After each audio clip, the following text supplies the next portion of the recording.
عزیز دوستو، دنیا میں بہت سارے لوگ ایسے ہوتے ہیں جو دعا مانگتے ہیں کہ یا اللہ ہمیں کسی کا محتاج نہ کرنا۔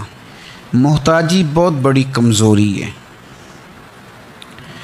اگر آپ کسی بھی لحاظ سے کسی شخص کے دست نگر ہیں تو آپ بہت بڑے کمزور ہیں۔ آپ وہاں محسوس کرتے ہیں کہ یار یہ کیا میرے ساتھ ہو گیا، اگر یہ چیز بھی میرے پاس ذاتی ہوتی تو میں کتنا اپنے آپ کو طاقتور سمجھتا۔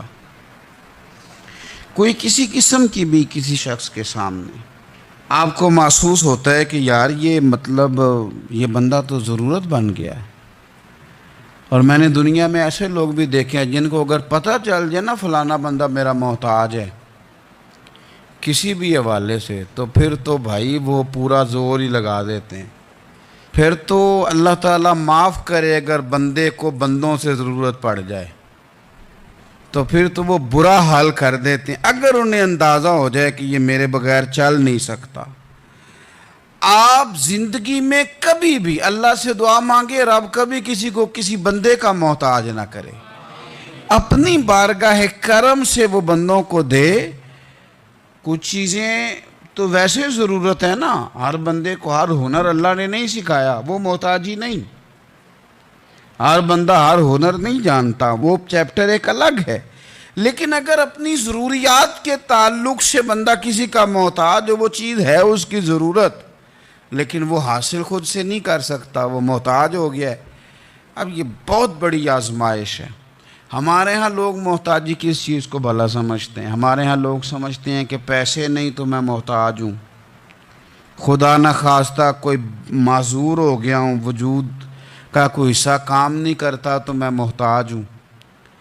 ہم سمجھتے ہیں کہ شاید میں کرائے کے مکان میں رہ رہا ہوں تو محتاج ہوں۔ ہم سمجھتے ہیں شاید میں کسی کا ملازم ہوں اس لیے محتاج ہوں۔ ہم سمجھتے ہیں شاید میرا کوئی بڑا عہدہ نہیں ہے تو مجھے کسی سے سفارش کرانی پڑتی ہے تو میں محتاج ہوں۔ قربان جائیں جناب فاروق اعظم کے، ان کی سوچ پہ مسئلہ ہی حل کر دیا۔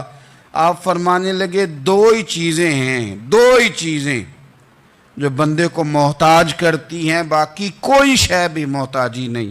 حضور کون کون سی؟ فرمایا ایک ہرس بندے کو محتاج کر دیتی ہے، دوسرا لالچ بندوں کو دوسروں کا محتاج کر دیتا ہے۔ یہ دو ہی چیزیں محتاجی ہیں، اس کے علاوہ کوئی محتاجی نہیں۔ اگر آپ کبھی محتاج ہوں گے بھی تو وہ ایک وقت کے لیے، ایک ضرورت پڑے گی بھی تو ایک وقت کے لیے ختم ہو جائے۔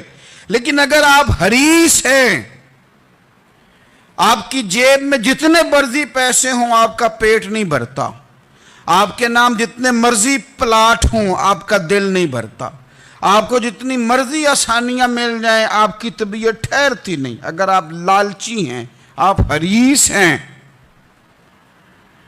تو حضرت عمر کہتے ہیں پھر آپ محتاج ہیں، پھر آپ ہر بندے کے محتاج، پھر آپ کی نظروں میں بھوک ہے، پھر آپ کے ذہن میں بھوک ہے، پھر آپ کی طبیعت اور مزاج میں لالچ سرایت کر گیا، پھر آپ محتاج ہیں۔ اور اگر محتاجی سے بچنا چاہتے ہیں تو پھر اپنے رب پہ بھروسہ کرنا شروع کر دیں، پھر اللہ نے جو دیا اس پر راضی ہونا شروع کر دیں، پھر قناعت کی دولت کی طرف سفر کریں۔ فرماتے ہیں دو ہی چیزیں محتاجی ہیں، ایک لالچ محتاجی ہے، ایک ہرس محتاجی ہے۔